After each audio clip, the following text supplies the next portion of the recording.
नमस्कार, आप देख रहे हैं GTV टाइम्स भारत। बड़ी खबर बिहार के मोकामा से। दुलार चंद यादव मर्डर केस में पटना पुलिस की बड़ी कार्रवाई। पूर्व विधायक और एनडीए उम्मीदवार अनंत सिंह को किया गया गिरफ्तार।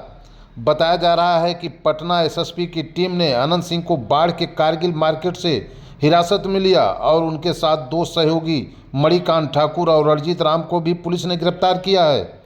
दरअसल 30 अक्टूबर को मोकामा के तारतर इलाके में दो पक्षों के बीच हुई भिड़ंत के बाद जन सुराज पार्टी के समर्थक दुलार चंद यादव की हत्या कर दी गई थी। पुलिस जांच में सामने आया कि घटना के वक्त अनंत सिंह मौके पर मौजूद थे और आचार संहिता का उल्लंघन भी हुआ। पोस्टमार्टम रिपोर्ट में शरीर पर चोट और गोली लगने के निशान मिले हैं। इस बीच मामले की जांच अब सीआईडी ने अपने हाथों में ले ली है।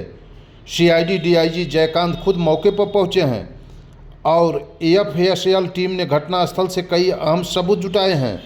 पुलिस ने मोकामा टाल इलाके से पत्थरों के सैंपल भी लिए हैं जो कथित तौर पर अनंत सिंह के काफिले पर फेंके गए थे। ये वही पत्थर है जो रेलवे ट्रैक पर इस्तेमाल होते हैं, जिससे पहले से साजिश रचने की आशंका जताई जा रही है।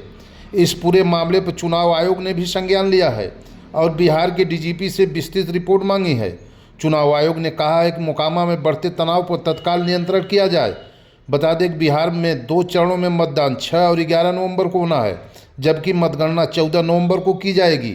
GTV टाइम्स भारत के साथ बने रहिए, हम आपको हर अपडेट देंगे, मोकामा से लेकर पटना तक की हर हलचल सबसे पहले सबसे सटीक। अवगत है कि 30 तारीख को एक गंभीर घटना घटी थी और जो दुर्भाग्यपूर्ण था कि इस तरह घटना नहीं होनी चाहिए थी। इस घटना में जो तारतर गांव है उसके समीप में दो पक्षों जो वहाँ प्रत्याशी थे, उन दोनों के काफिला आ रहा था और उन दोनों के बीच पक्षों में झड़प हुई और झड़प में पथराव हुआ, लोग घायल हुए और उसके बाद एक शव बरामद हुआ। उसमें जो दुलार चंद यादव हैं जो 75 वर्ष के रहने वाले हैं, उसी गांव के पास के रहने वाले हैं, उनका पूर्व में आपराधिक इतिहास रहा है, उनका शव बरामद किया गया। उसके बाद वहाँ पे दोनों पक्षों के द्वारा कांड दर्ज कराया गया।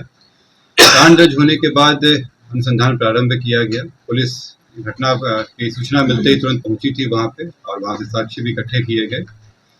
घटनास्थल से कई जगह के फुटेज भी प्राप्त हुए, जिससे क्या घटना हुई है उसके बारे में कई जानकारियां मिली। लोगों के गवाह भी सामने आए और उनकी गवाही भी ली गई। साथ ही कल मृतक का पोस्टमार्टम कराया गया, उससे भी हम लोग को अहम सुराग मिले। जो अभी तक के अनुसंधान में आया उसमें उससे प्रतीत हुआ कि ये जो घटना हुई है ये आदर्श संहिता का उल्लंघन भी हुआ है। इसमें एक गंभीर मामला भी था। हम लोग इलेक्शन कमीशन के द्वारा निर्देशित भी किया गया था कि शांतिपूर्ण ढंग से इलेक्शन होना चाहिए और इसमें जब अनुसंधान किया गया तो पाया गया कि जो प्रत्याशी हैं वो वहाँ पे मौजूद थे, उनके सामने में घटनाएं हुई हैं और जो इस कांड के मुख्य अभियुक्त भी हैं अनंत सिंह, उनकी आज गिरफ्तारी बेड़ना गांव से किया गया है। इसमें हम लोग जो जानकारी प्राप्त हुई थी, इनके 2 सहयोगी भी इनके साथ में थे जो उस घटनास्थल पर भी थे और उनकी भी गिरफ्तारी की गई है। ये 2 व्यक्ति हैं मणिकांत ठाकुर जो नदवा गांव के रहने वाले हैं और दूसरा रणजीत राम जो लदमा गांव के रहने वाले हैं। इस पूरे मामले में 3 लोगों की गिरफ्तारी हुई है। जो प्रत्याशी हैं अनंत सिंह, उनकी गिरफ्तारी हुई है। दूसरा मणिकांत ठाकुर जो नदवा गांव के रहने वाले हैं, बाढ़ थाना अंतर्गत। दूसरे रणजीत राम जो लदमा गांव के रहने वाले हैं, ये लोग भी उस घटनास्थल पे थे मौजूद। इन तीनों की गिरफ्तारी की गई है। इन तीनों को आगे मजिस्ट्रेट के सामने प्रस्तुत कराया जाएगा और आगे विधि सम्मत कार्रवाई की जाएगी।